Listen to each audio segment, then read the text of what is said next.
కాంగ్రెస్ను ప్రస్తుతం మనం క్షుణ్ణంగా గమనిస్తే ఆ పార్టీ ఒక టర్మినాలజీని యూజ్ చేస్తుంది. ఆ పార్టీ ఉపయోగించే పదాలను క్షుణ్ణంగా పరిశీలించి ముందస్తుగానే ఈ పదాలపై పూర్తిగా సమగ్రంగా విచారణ చేసి మరీ ఆ పార్టీ ఈ టర్మినాలజీని ఉపయోగిస్తుంది. తాజాగా రాహుల్ గాంధీ మణిపూర్ పర్యటనలో ఒక వ్యాఖ్య చేశారు.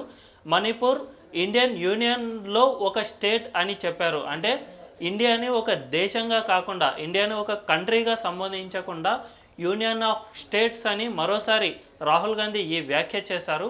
ఇదే విధంగా గతంలో రాహుల్ గాంధీ ఇంకో టర్మినాలజీని కూడా యూజ్ చేశారు. అహ్మదాబాద్లో తాము అయోధ్య మూవ్మెంట్ను ట్యాకిల్ చేశాము అని చెప్పే సందర్భంలో రాహుల్ గాంధీ హిందుత్వ శక్తులు అనే మాట ఎక్కడ యూజ్ చేయలేదు, హిందుత్వ వర్డాన్ని కూడా ఎక్కడ యూజ్ చేయలేదు. రాహుల్ గాంధీ ఏమన్నారంటే తాము ఎల్కే అద్వానీ స్టార్ట్ చేసిన మూవ్మెంట్ను అయోధ్య కేంద్రంగా ట్యాకిల్ చేశామని చెప్పారు.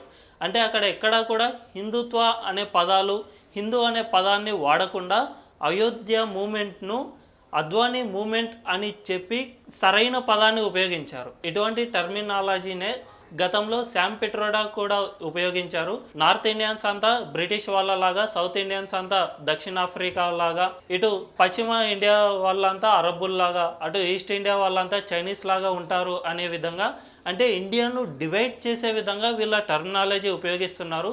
ప్రస్తుతం కాంగ్రెస్ పార్టీకి మరిన్ని ఎక్కువ సీట్లు రావడంతో ఈ టర్మినాలజీని మరింత ముందుకు తీసుకువెళ్తున్నారు. అంటే కాంగ్రెస్ తన టర్మినాలజీని, తన ఐడియాలజీని దేశాన్ని కలిపి ఉంచడంలో కాకుండా దేశాన్ని ఏ విధంగా డివైడ్ చేయాలి అంటే ఆ డివిజివ్ పాలిటిక్స్ కోసం తన టర్మినాలజీని సరిగ్గా ఉపయోగిస్తుంది. దీన్ని మనందరం గమనించాల్సి ఉంది.